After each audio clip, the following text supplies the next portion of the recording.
because I can't delete this. It's not like a tweet. If I put up a stupid fucking tweet and people call me out for it, I can just delete it and be like, oh, that didn't happen. But not with this. This is going to follow me around forever. So that's terrifying me. I'm shitting myself. This is one of those videos that's been a long time coming and that I feel like I've visualized into existence. I've written 2 young adult fantasy novels and I have ideas for a third, and I started it but I just haven't finished it. I just don't have time. Procrastination. My biggest dream since I've been a little kid has been to be an author. I got offered a book advance from the same people who publish J.K. Rowling and like Neil Gaiman and so many of my favourite authors. So I am writing already, a book full of advice and stories from my past. I'm not going to cry on camera, but I cried a lot. This is a big deal to me. I'm just sat here with a proof copy of my book. This isn't like the final,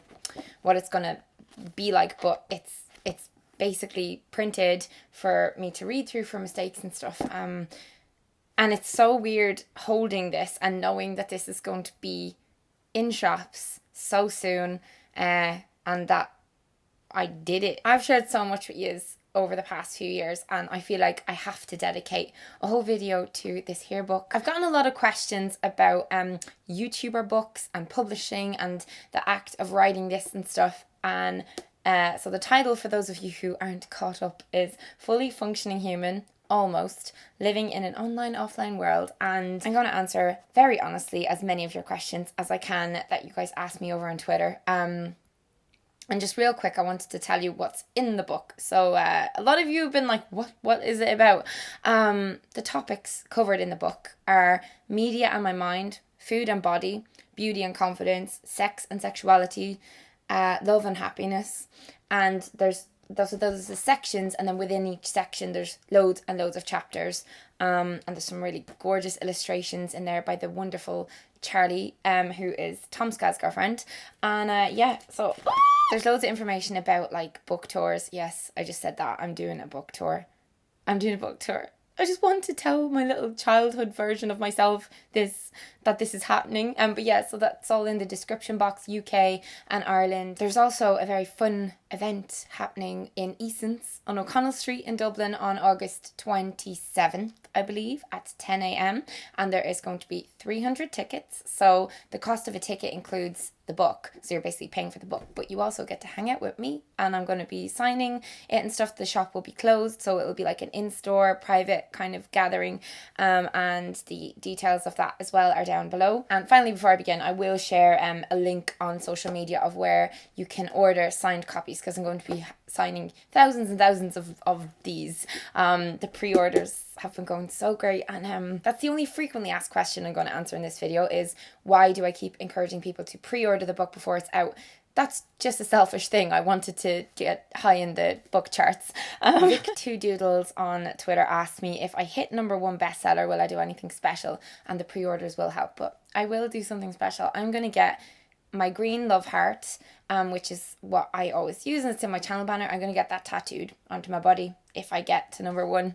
I'm saying that now, so I can't go back on it. I won't go back on it. I'll do it. I will. So get a cup of tea or a snack and we'll jump into these questions, because there's loads and I just want to keep this kind of chilling and chatty. Michael asked me, how much did I love writing this? My answer is I didn't. I didn't enjoy it. Yeah, bet you didn't see that coming. I don't enjoy writing non-fiction nearly as much as I enjoy writing fiction, but also in writing about myself, I found a massive struggle because I knew other people would be reading it, and it wasn't like keeping a journal or whatever where you don't have to kind of think too much, like, am I getting the right point across here and stuff. And like, I just found myself constantly questioning how much I should and shouldn't share, because the book is full of anecdotes from my life, like it's advice and memoir kind of style, but like I know I overshare, but Jesus Christ, like I found it very stressful, I have to say. Jerry asked on Twitter, did I work with a ghostwriter or just an editor, and how long did the process take me? So I got approached in 2015 coming up to Christmas about writing a book. Obviously the publishers were like, YouTuber books are doing well and you have an audience, and you know, I get it. But I have always written and always loved writing, and this has been a lifelong dream. So I was like jumping on it. And I instantly just said, I want to do the whole thing myself, like everything. But most importantly, I wanted to write every single word in the book. And so yeah, I had an editor, but they didn't do too much. Like, it was kind of more so if there was paragraphs that were a bit rambly, they would kind of cut it down. But, you know, the order of the book, they left so much of my original writing intact, because I edit as I go. I'm kind of a natural editor myself. And the whole thing took me 1.5 years to do, because I was juggling it with so much other shit. And it's 85,000 words or something, so it's a huge fucking project. Like, it's a big task to take on. And I had to write it between, like, being on airplanes and buses and in cafes and at home and on the toilet. Like, Kate asked me, is there a main theme in the book? And I do think there's a few kind of central core themes. Wisdom of experience, coming of age, darkness and light, optimism, like kind of in that sphere. Lily said, did I have a certain word count, word goal that I aim to reach in a day or week? And I did, and I never stuck to it. Like, there's different types of writers. Like, some people are really like, you know, they'll plan it all and they'll be really meticulous in waking up at this time each day and doing X amount of words and then stopping and going about their day and stuff. I don't work like that in any regard of life. Like, some days I would write 8,000 words and then the weeks would go by where I couldn't write anything. Like, I struggled, and coming up to the end of it, I realised I had so much left to do, like a whole 2 sections in a month or something I had to do. So yeah, I work well under pressure, so I'm not the best person to offer advice on how to structure your time or motivate yourself to write. All I knew is that it was going to get done. Like, I visualised it being finished. I visualised holding it when it was finished. I printed off a mock cover, like a made up on fake cover, and wrapped it around a different book, and I put it beside my bed, and I was like, my book is going to exist on my...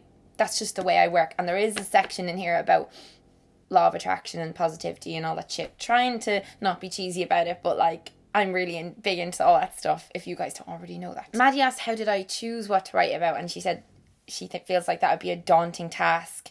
And that wasn't really daunting. Like, I knew I wanted this to be an extension of my online self, and my online self is an extension of me. So I kind of talk about and share things that, like, I'm passionate about. I'm really passionate about making other people feel a bit happier and more positive and stuff, but also like being kinder to themselves and accepting who they are and shit. So all the stuff I talk about on my channel, it's sort of like, that was my guide. The areas of my channel that people respond to, engage with. I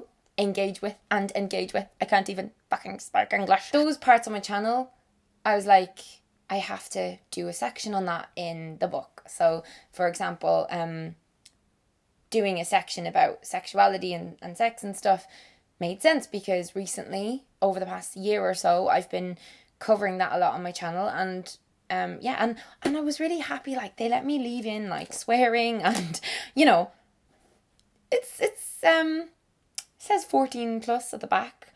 I think 14 is okay, but I think it's definitely aimed at older people. Let me know down below what age you are, just for my own kind of nosiness, because I'm curious about who will be reading this. I'm a bit nervous. Faith Loves Fic asked me, is mental health important when writing a book, and if so, how did you keep it under control?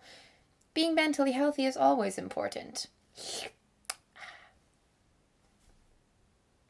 I just sipped a fake cup of tea. What the fuck is wrong with me? No, like, absolutely. I think it's almost impossible to finish if your mental health isn't here, and hence why I stopped writing at one point, like after my big public horrible breakup with Toby Turner last year. That was very difficult, and because I was writing in his house when I lived with him and stuff in Los Angeles, and it just fell apart. Like, my inspiration, my motivation, everything was just shattered because I was in such a low place. But I do kind of address that in the introduction of the book. I kind of show the first version of the introduction and then the midpoint where I was like, shit, I don't even want to finish this, and I deleted the first draft, and then I started it again. So yeah, you kind of, but then again, some of the best art is born from misery and despair. So just do it. If you want to do something, just fucking push through, get it done. Lauren asked, did I have any doubts about the book, and if so, what were they? I've got so many things. Mostly was I sharing too much? Because like, even though, say, if anyone else is referenced in the book, they have a pseudonym or like a fake name, or I just referenced like a person, I didn't go into detail about who it is, but yeah, so much of it I worry that I might end up regretting. It's hard to be that vulnerable and like spill that much of your soul into these pages and then put it onto shelves, and like anyone can say anything they want about it, and people might judge it before even reading it, and I know some people will only read some sections of it. Like, it's not one of those books that you have to read chronologically, really. But I guess that's the whole point of what I'm trying to get across, is that, like, humans are fucking flawed and stupid and silly, and we do stupid things, and we learn and we make mistakes and we grow. That's the whole point. So I'm trying to just not think about it too much. Regrets don't make sense, because every mistake you make takes you to where you end up. Do you know what I mean? And they're all learning experiences. So I'm trying not to, but I might there's certain things I've talked about in this that I'm like, you know, my granny may read certain things, and Lauren also said, what is the main topic in your book that you think will greatly inspire others?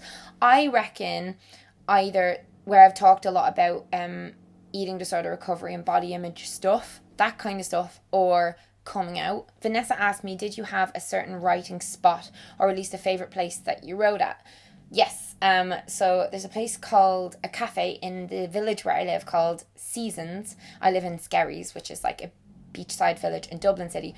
And yeah, like I loved going in there, and I'd get a soya cappuccino with an extra shot and like a little bit of cake or something, and I'd sit there and write, and it's just really bright and quiet at certain times of day, and the sunlight comes in the back windows, and it was just really, really lovely. Alice asked me, how involved was I in the cover design? It's gorgeous. Very. The poor publishers, they had sent me so many different versions, and I was like, can you change this, and can we use this, and I don't want to have the text going that way, and I wanted this a bit more this colour, can the font be a little less like this, and can we put the picture here? Like every part of it. The back not so much, but the front, yes, I was very involved. And this proof copy isn't, like, the cover's not the way it's going to be in the shops, which is a bit annoying, and the paper's different. The cover's going to be more pretty. But yeah, I wanted it to look a bit Christmassy. Daniel asked me what was my biggest inspiration for writing my book.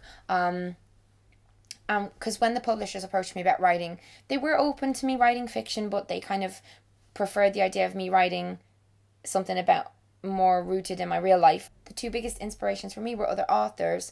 Carrie Hope Fletcher, who is a YouTuber and a friend, and I adore her so much, but she wrote a book that was kind of similar size, and it had illustrations in it, and I got so much from that, and so much of her personality was in the pages, and it was just a delight to read. I read it in a day in the airport. So she's definitely one inspiration. And the other was Lena Dunham.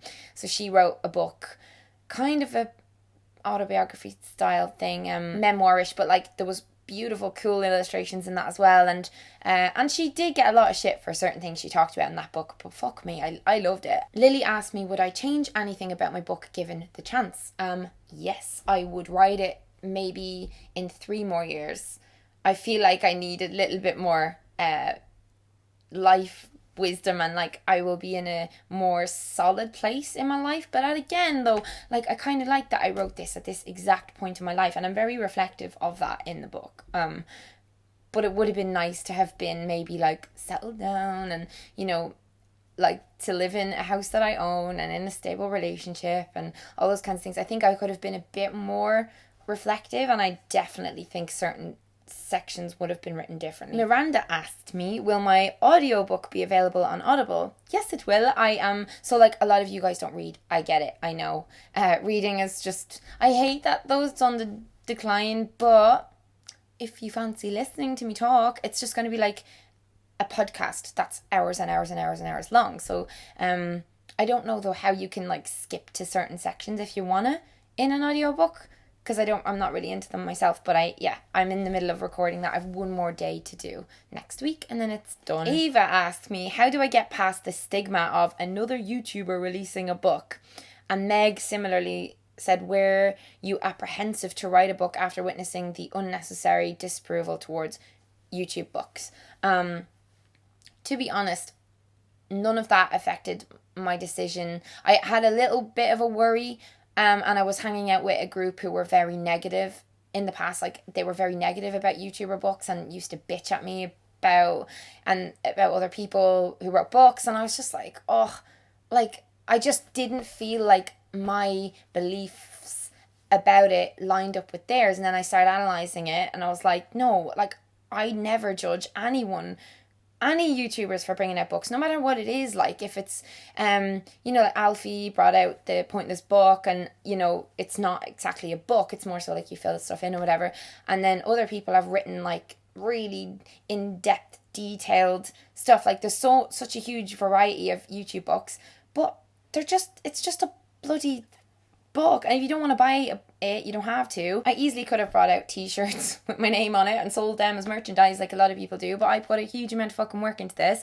and I'm proud of it. I think the whole media backlash at YouTubers for cashing in or whatever, I don't get it. I got less money for the advance of this book than I would get for a 30-second sponsorship mention of a brand in a video, and I'll get a tiny cut of the sales. Doing something like this is a passion project, and it's a reason for you to like try something new, and see if it's enjoyable, see if you like the process. And even the advance of this, I haven't actually gotten it yet. I got a little bit of it, which I used for the illustrator, to pay the illustrator, and the rest of the money that I'm making from this book I used I'm using on making a short film about unplanned pregnancy that will be airing on my channel in like October. Yeah, it wasn't for money. It's amazing opportunity, and you be taken more seriously by getting a deal like that. Do you know what I mean? So my mentality about it is just very, if I watch a YouTuber and they bring out a book, I'm like, oh cool, I can't wait to read that.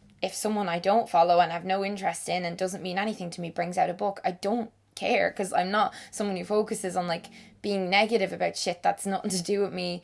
I brush all that stuff off is what I'm trying to say, and I didn't let that factor into my decision at all.